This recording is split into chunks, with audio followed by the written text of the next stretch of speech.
El otro tema, señor Norma Piña. Sí, decíamos antes de que no estábamos al aire, pues es la cuarta mujer de la que hablamos el día de hoy. Sí. Norma Piña Hernández, la ministra, la última ministra presidenta de la Suprema Corte de Ernesto Zedillo. La Suprema Corte que Ernesto Zedillo creó después de un manotazo sin base constitucional para desaparecer la Suprema Corte de Justicia de la Nación en diciembre de 1994 y crear una corte del neoliberalismo, literalmente del neoliberalismo.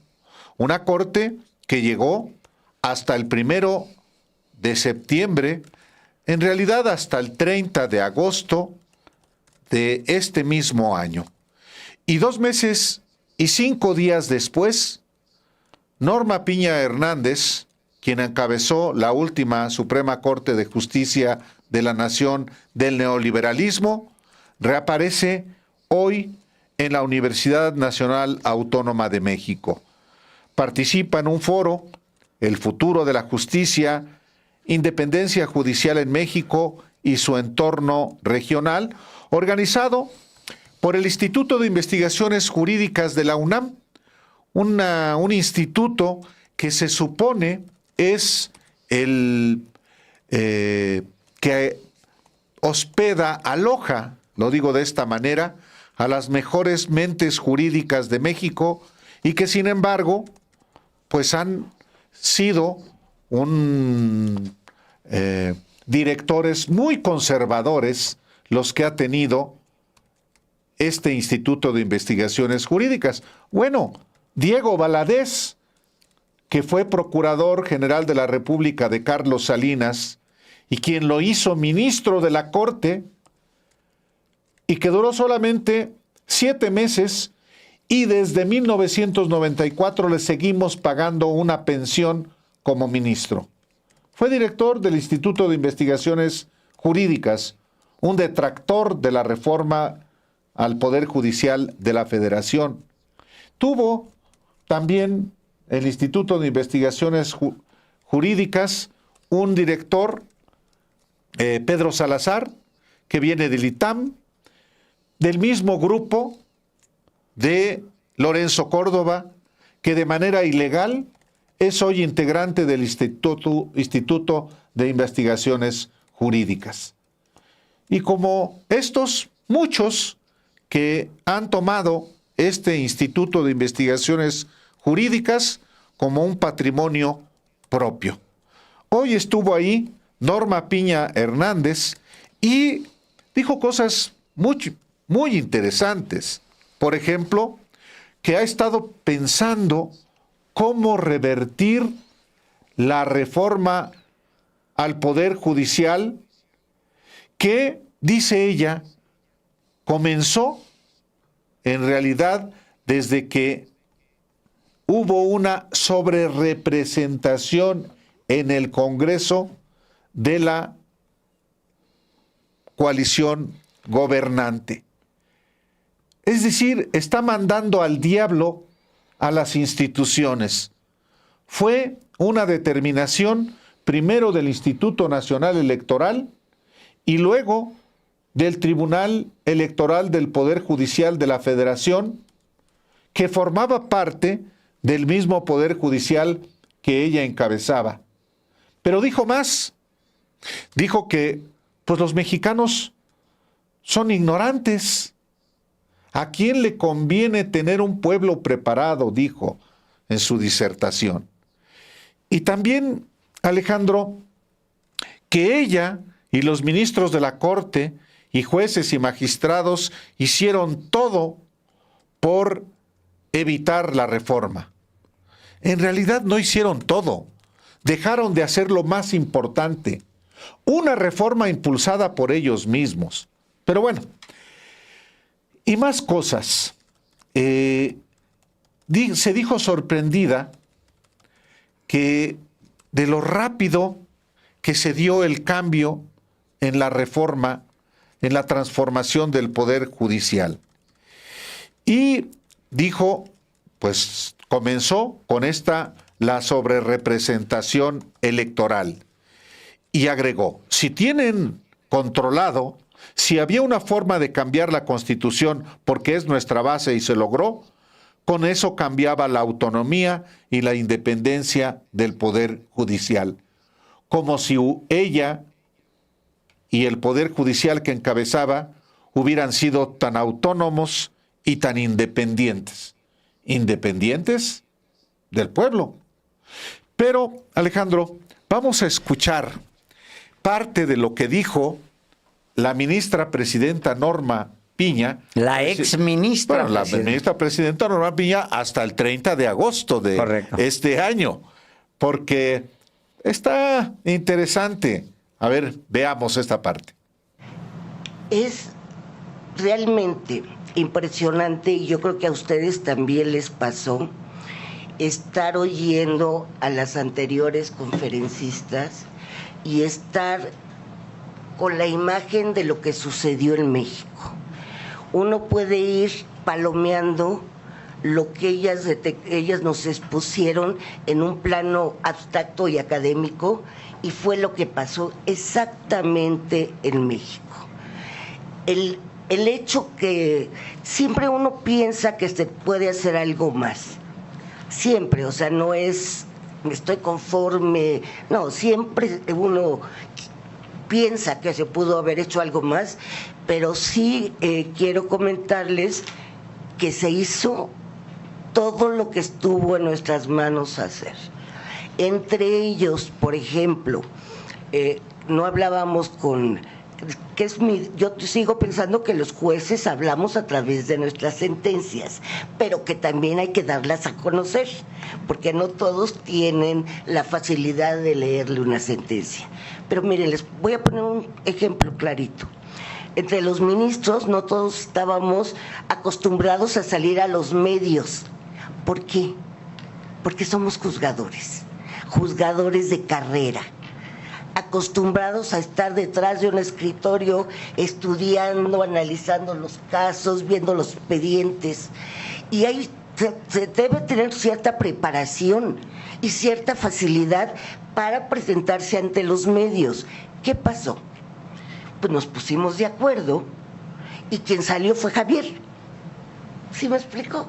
Él dijo, yo voy, tú vas, y como lo hizo muy bien, porque además lo hace muy bien, era como nuestro vocero no oficial, que era un poco decir, es que no salieron. Sí salimos a las calles, salimos a entrevistas, salimos a conferencias, salimos en todo, hicimos todo lo que teníamos que haber hecho.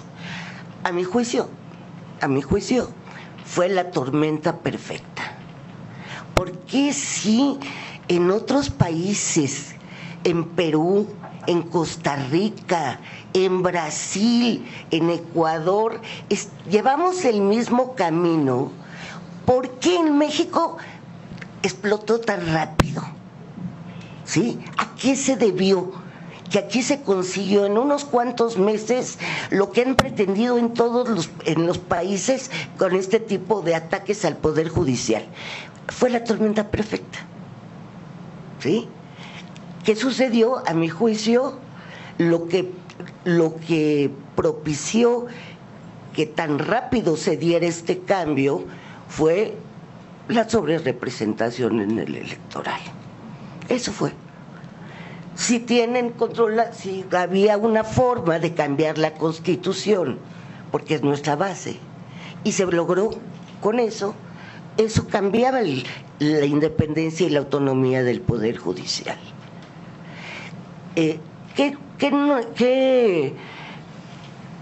Yo sinceramente he estado pensando qué se puede hacer para revertir. Para mí es básica la educación de todos. Seguimos en México sin saber diferenciar entre Poder Judicial local y Poder Judicial federal, entre policías y fiscales. La mayoría de los mexicanos no tiene esa conciencia y no necesaria, o ese conocimiento, y no necesariamente porque no tengan cierto grado académico. Porque a lo mejor si ustedes les preguntan a un químico o un ingeniero, tampoco lo sabe. Y esa es una falta de la esencia que la sociedad tiene que comprender. Al margen de la carrera, al margen de los conocimientos específicos, tiene que conocerse cuáles son las reglas, cuáles son nuestros derechos. Eso es información. Y esto empieza en la primaria, ¿sí? Ahora, ¿conviene un pueblo educado? Eso ya es otra pregunta. ¿A quién le conviene un pueblo educado y a quién no le conviene un pueblo educado? Pero yo sí estoy convencida que esta es una cuestión de educación y que los ciudadanos van a sentir el cambio, porque no solo nosotros somos, todos estamos conectados aquí con el derecho, pero el ciudadano común va a sentir el cambio de que no sean juzgadores con carrera judicial, con experiencia, con capacidad. Lo van a sentir, porque la justicia es día a día y la justicia de calidad también se debe defender. Yo voy por dos cuestiones, porque voy en función de los justiciables: en la independencia y la calidad de las sentencias. La calidad de las sentencias, por eso yo sí creo que debe ser con carrera judicial, hasta juez y magistrado como estaba antes, porque eso es un oficio como el de cualquier profesionista o cualquiera que tenga el oficio, que se aprende con el tiempo, la experiencia se va ganando. Y lo hemos estado viendo, ¿no? En la actuación de los jueces o magistrados electos, no todos por fortuna, pero lo hemos estado viendo. Y no es porque las curvas de aprendizaje se pagan caro y quien las paga es el justiciable. Entonces yo sí tengo esperanza, pero eso sí ya lo veremos, sí, dentro de este nuevo sistema, es un sistema, lo que decía Sofía, ¿a quién se la debo? Que eso se evitó con la carrera judicial. La carrera judicial de jueces y magistrados antes los designaban los ministros, y bueno, el ministro designaba al juez y designaba al magistrado. A partir de la carrera judicial no se le debía nada a nadie. Yo soy juez, yo soy magistrado porque pasé mi examen, porque llevo esto. Eso daba independencia, y eso yo lo viví, ¿sí? No se la debo a nadie, es mi propia capacidad. Pero al margen de eso, esperemos que realmente exija un margen de independencia de los nuevos juzgadores. No aprendió nada, nada absolutamente, no entendió nada. Le pasó un tren por encima y no lo sintió. Simplemente cero capacidad de reflexión, cero capacidad de autocrítica. Dice ella, hice todo lo que podía hacer, lo que teníamos que hacer para evitar la reforma, no para transformar al Poder Judicial, porque eso no lo intentaron. Hice todo lo que debía hacer para intentar frenar la reforma. Dice ella, fue un tema de medios. Dice, no sabíamos cómo manejar a los medios. Tenían absolutamente toda la prensa a su favor. Tenían sus propios medios. Tenían un presupuesto multimillonario, que siguen, por cierto, teniendo un presupuesto multimillonario en la Corte para comunicación social. Tenían 2 aparatos paralelos de comunicación social. Yo creo que todavía funciona así la Corte, porque todavía no hacen una reforma de fondo en el Poder Judicial. Están en desarrollo, pues. Dice ella, tuvimos que dividirnos las tareas porque no éramos gente de medios. Bueno, y tanta gente que cobraba en comunicación social de la Corte, tanta gente, miles de millones de pesos gastados en comunicación social, no eran suficientes. Ahora resulta que no, los medios, es que no tuvimos capacidad para medios. Es hipócrita, es mentirosa, es falsaria. Dice también ella, ¿por qué explotó todo? Y luego se responde, la tormenta perfecta. ¿Cuál es la tormenta perfecta? Yo pensé que la iba a explicar. Sí, la explica. La sobrerepresentación electoral. ¿A qué se refiere? A que los mexicanos le dieron tanto poder a la izquierda que entonces ese error del pueblo de México lo pagaron, sí, pues las instituciones. ¿Cómo es posible tanta representación electoral? ¿Por qué? Fíjate, ahí donde puede ella medianamente hacer una reflexión, porque la reflexión tiene camino. Cuando ella empieza a decir, ¿por qué en Brasil? ¿Por qué en, no sé, Perú o no sé qué otros países cita? Hay una reacción hacia el Poder Judicial. ¿Y por qué logran contener esa reacción en esos países y acá no? ¿Por qué la implosión? ¿Por qué explotó todo tan rápido? Dice ella, la sobrerepresentación electoral, es decir, el pueblo tiene la culpa. ¿Por qué vota tanto? ¿Por qué le da tantos votos a la izquierda? Eso es lo que sucedió por culpa de la sobrerepresentación. O sea, teniendo en sus manos, Álvaro, herramientas para poder explicar con franqueza que le sirva a ella y a todos los que están frente a ella escuchándola, que le sirva de una reflexión para el futuro, la hace a un lado. Y entonces acusa a la gente, al pueblo. Fíjate, dice ella, ¿por qué pasó lo que pasó? Por un pueblo maleducado. Conviene educar al pueblo. Bueno, ahí en un momento en esas cosas, pues qué manera tan cobarde de decir las cosas. Le llama al pueblo maleducado, después dice, conviene educarlo. Bueno, yo ya no me meto como sugiriendo que conviene más bien tenerlo maleducado. Menosprecio siempre, siempre permanente a la gente. Y dos reflexiones más con respecto a sus propias palabras. Uno, la amenaza.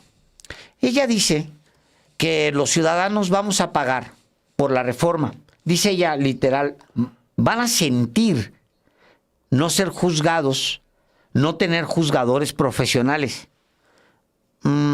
Sí, yo creo que lo vamos a sentir, pero en el bolsillo, señora Piña. Porque de entrada, ustedes guardaron por 2 décadas los pleitos de Ricardo Salinas Pliego y de otros que no resolvieron por interés político y por interés económico, no resolvieron a favor de la nación. Son hasta ahora 74 mil millones de pesos. Lo van a sentir, dice ella, amenazante. A mí me parece una falta de respeto otra vez al ciudadano, a la gente, al pueblo. Y lo dice, estamos viendo la curva de aprendizaje. Las curvas de aprendizaje se pagan. ¿Quién las paga? El justiciable. O sea, la gente, ¿no? Van a pagar la gente por imbécil, por haber votado de más por la izquierda. O sea, y cuando votaban por el PRI, ahí no pagaba nadie. No. No, es una cosa, es patética. La señora regresa a dar pena, vergüenza. Dice mentirosamente Norma Piña que la carrera judicial impedía que se le debiera el cargo a alguien. Ella es la mayor prueba de que lo que dijo es falso. Dice, yo no se la debo a nadie. Miente. Se la debe a Enrique Peña Nieto.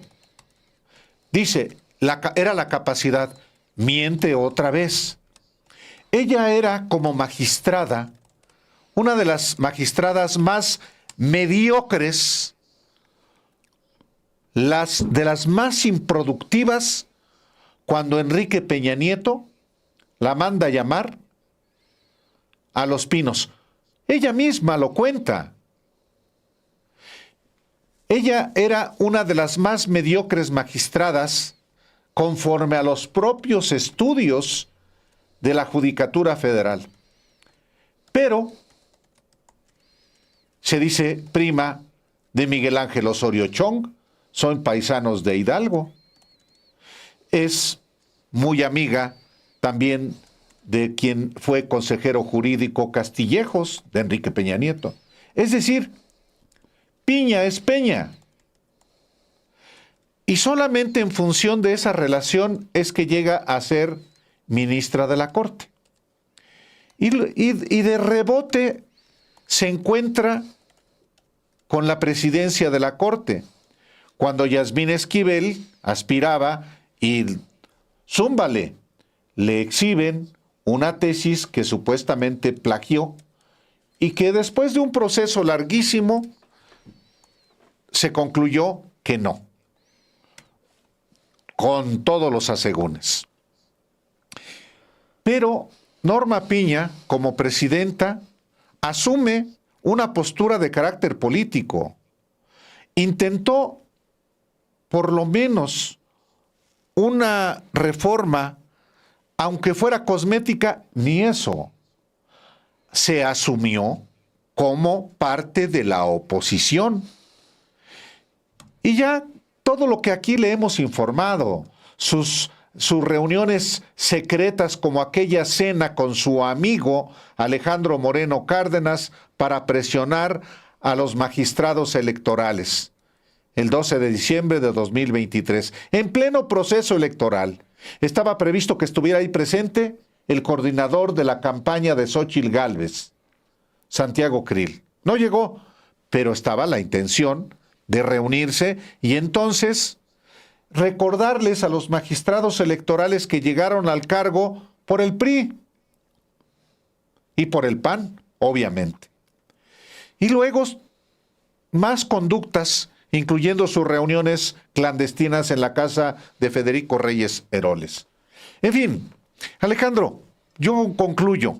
¿Por qué no hubo autocrítica ni de ella ni de quienes hoy asistieron al Instituto de Investigaciones Jurídicas de la UNAM? Los estudiantes. Porque son los mismos. Sí. ¿Quiénes organizaron este encuentro en el Instituto de Investigaciones Jurídicas? Bueno, María Emilia Molina, quien es presidenta de la Asociación Mexicana de Juzgadoras, opositora rabiosa a cualquier reforma, y la Fundación Konrad Adenauer de la Democracia Cristiana Alemana. No es un dato menor, ¿eh? No es un dato menor. O sea, la UNAM, ¿en qué está convertida, Bueno, Álvaro? simplemente Wow. su directora, la directora del Instituto de Investigaciones Jurídicas de la UNAM, Mónica González Contró, ella viene del ITAM. Ella es abogada del ITAM. Y el otro organizador, Juan Pablo Campos, que es el gerente de proyectos de la Fundación Konrad Adenauer, pues de la Escuela Libre de Derecho, que es la escuela libre de derecha en México. Sí. Solamente para mencionar unos, Alejandro. En fin, reaparece Norma Piña, triste reaparición, ridícula reaparición en la UNAM. En la UNAM. Sí, pues sí. Eso es hoy también la UNAM. Eso es la UNAM.